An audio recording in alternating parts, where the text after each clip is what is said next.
selamat pagi 8E. Pagi, Bu. Semangatnya. Ibu. Pagi, Iya, Bu. selamat pagi. Semoga semuanya sehat-sehat ya. Akan memulai kegiatan ini dengan berdoa terlebih dahulu. Nah, untuk itu Ibu minta kepada Michael untuk membawakan doanya. Silahkan Michael. Teman-teman, mari kita berdoa. Dalam nama Bapa dan Putra dan Roh Kudus. Amin. Terima kasih Michael atas doa yang bagus ya. Nah, sebelum memulai kegiatan juga Ibu akan absen terlebih dahulu. Yang akan kita lakukan adalah sekarang yang akan Ibu absen adalah yang absen genap karena yang ganjil tadi ada kegiatan PTM ya. Hadir, Bu. Dominikus Savio. Hadir, Bu. Baik, kita akan melanjutkan kegiatan kita dengan materi yang baru yaitu tentang teks puisi yang ada di bab keempat. Materi ini berkaitan nanti kita akan mempelajari bagaimana mengidentifikasi unsur-unsur pembangun teks puisi tersebut, apa saja yang ada di dalamnya. Nah, untuk kita mempelajari materi tersebut, alangkah baiknya kita menyaksikan salah satu video yang berikut ini. Sungai Manis, karya W.S. Rendra. Sungai mengalir dan menyindir gedung-gedung kota besar, karena tiada bagai kota yang papa itu. Ia tahu siapa bundanya. Sungai bagai lidah terjulur, sungai yang manis tunjukkan lenggoknya. Baik, terima kasih. Itu tadi video yang Ibu tayangkan adalah salah satu puisi yang diciptakan oleh W.S. Rendra yang berjudul Sungai Manis ya. Nah, mungkin dari puisi yang tadi Ibu bacakan itu kalian punya inspirasi nanti untuk membuat atau menuliskan sebuah puisi ya. Nah, kira-kira ada nggak yang ingin menanyakan tentang puisi tersebut? Siapa yang kira-kira mau bertanya tentang puisi tersebut? Apa yang kira-kira kalian rasakan ketika kalian mendengarkan puisi itu? Itu Sungai Manis itu. Siapa yang bisa menjawabnya? Memang ada sungai yang manis. Makna kata dari Sungai Manis itu apa?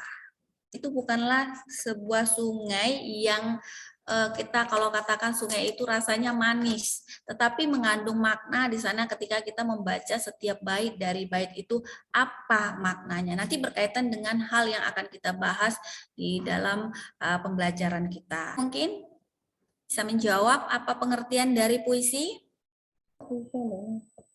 Puisi adalah karya sastra yang berisi pemikiran, tanggapan, perasaan, serta pendapat penyair mengenai beberapa hal yang dituangkan ke dalam bentuk tulisan dengan menggunakan bahasa yang indah.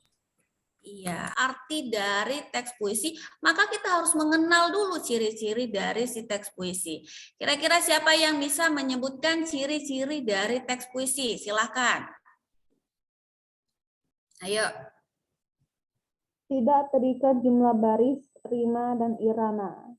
Iya, tidak terikat dengan baris, rima, dan irama. Kalau di dalam puisi lama, pasti akan terikat dengan rima, akan terikat dengan baris, akan terikat dengan irama. Nah, kemudian berikutnya, apalagi ciri-cirinya? Mempunyai gaya bahasa yang dinamis atau berubah-ubah.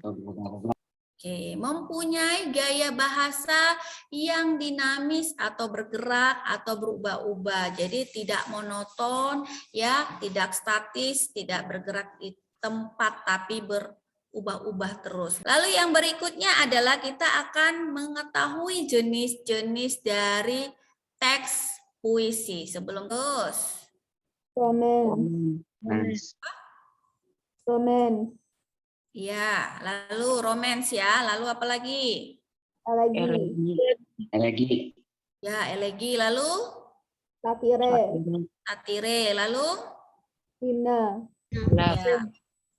Baik. Balada. Ya, bagus ya. Nah, ada ode. Yaitu puisi yang mengungkapkan sanjungan atau pujian kepada orang-orang yang berjasa. Ini biasanya kita buat sebuah puisi kepada siapa cocoknya? Coba, puisinya kepada siapa? Kepada yang berjasa, yang kalian ingat kepada siapa cocoknya? Pahlawan. Pahlawan. Selain pahlawan siapa lagi yang banyak berjasa? Guru. Guru. Ada lagi? Orang tua. Orang tua dan lain-lain. Ini lebih dalam lagi, tetapi kita akan mengarah kepada unsur-unsur pembangun teks puisi. Untuk unsur fisik itu apa saja yang kalian ketahui? Diksi, imaji, rima, gaya bahasa atau majas, tipografi. Iya, bagus. Nah, seperti itu ya. Lalu kita akan langsung mempelajari tentang unsur pembangun teks puisi yang kedua, yaitu struktur batin. Struktur batin itu ada 4, ada tema, nada, perasaan, dan amanat. Nanti kita akan menemukan ini di dalam sebuah teks puisi. Apa temanya? Kalian harus mengidentifikasi unsur-unsur pembangun dalam teks puisi Sungai Manis ini.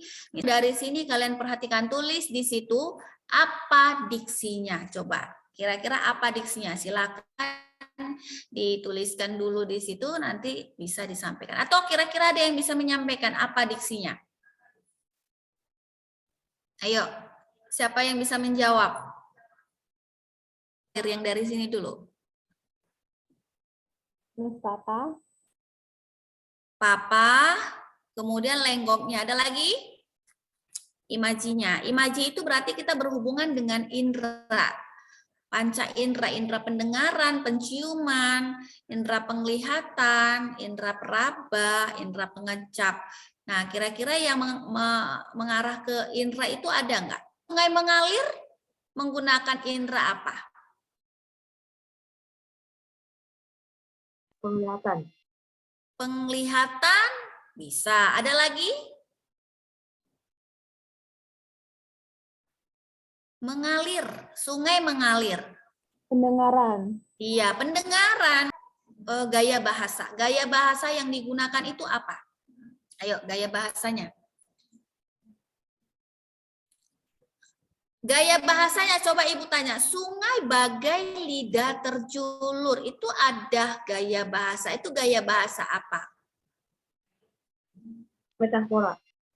Metafora. Untuk tipografi, tipografi itu berarti kita lihat dari perwajahan, di awal atau di tepi, inilah dia, S, D, K, I, S, SD itu berarti adalah tipografinya menggunakan huruf kapital semua di depannya.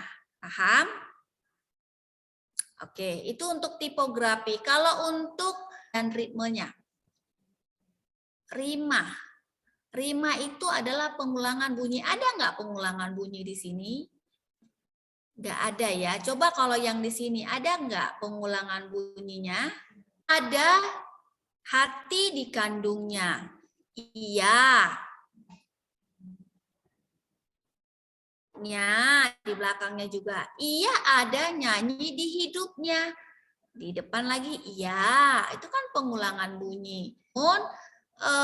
Teks puisi yang kedua yaitu unsur batin. Unsur batin. Temanya apa di sini, Nak?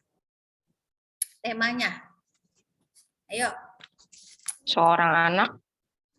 Iya, di sini temanya adalah berbicara tentang adanya sebenarnya ini berkaitan dengan seorang anak. Hoi, geleparnya anak manja. Nah, itu dia.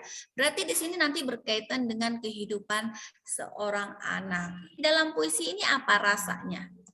Rasa. Apa Bunyi. rasanya? Hah? Tenang. Bunyi. Tenang. Kemudian apa lagi?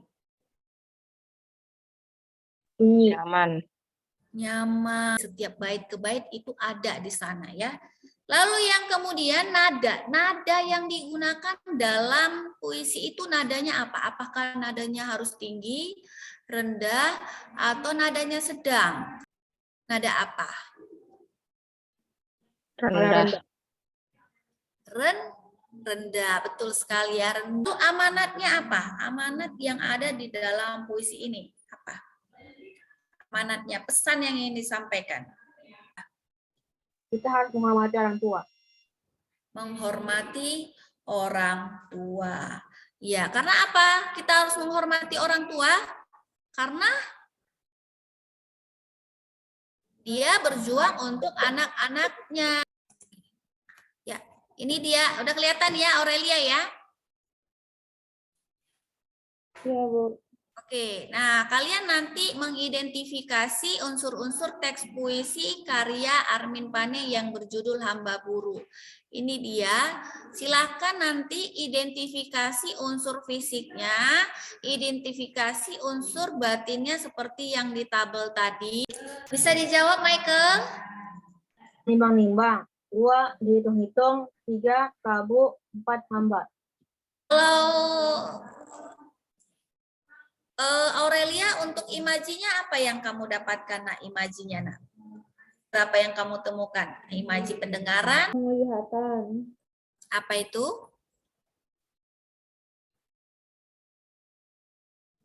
Dihitung-hitung. Gaji dihitung-hitung. Oke, ada lagi? Ada yang tipografinya, siapa yang bisa menjawab tipografi? Tipografi itu? A, Ya. K, G, Ya. C. Bagus. Rima dan ritme ada nggak yang rima dan ritmenya? Yang tadi yang ia menyanyinya di belakangnya. Ada nggak yang begitu? Bait ketiga. Aku ingin hidup damai tua. Mikir Ya. anak istri setia. Kalbu pecah Ya. merasa susah. Hamba buruh apa dikata. Iya. Aku ingin hidup damai tua. Mikir anak istri setia. Kalbu pecah merasa susah. Hamba buruh apa dikata. Sudah bisa kalian jawab berarti ya. Wow, luar biasa untuk 8E ini. Walaupun mungkin belum semuanya ya. Ibu sangat senang sekali kalian bisa menjawabnya dengan baik dan tepat ya. Karena kegiatan kita sudah selesai untuk hari ini, maka kalian simpulkan. Kemudian yang struktur unsur fisik dan batin, apa saja unsurnya tadi? Diksi, imaji, majas, Ya. Tipografi, rima dan ritme. Nah, sedangkan unsur batinnya ada 4. Apa saja? Tema, Rasa, nada, amanat. rasa, nada, dan amanat. Oh, mantap, bagus. Kalian sudah mulai mengerti. Terima kasih. Ya, itulah dia dari yang kita pelajarin hari ini tentang teks puisi dalam mengidentifikasi unsur-unsur pembangun teks puisi ya. Nah, silakan yang akan menutup dengan doa siapa tadi? Silakan Aurelia. Teman-teman, mari kita berdoa. Dalam nama Bapa dan Putra dan Roh Kudus. Amin. Ya. Dekat tugas mas. Dadah.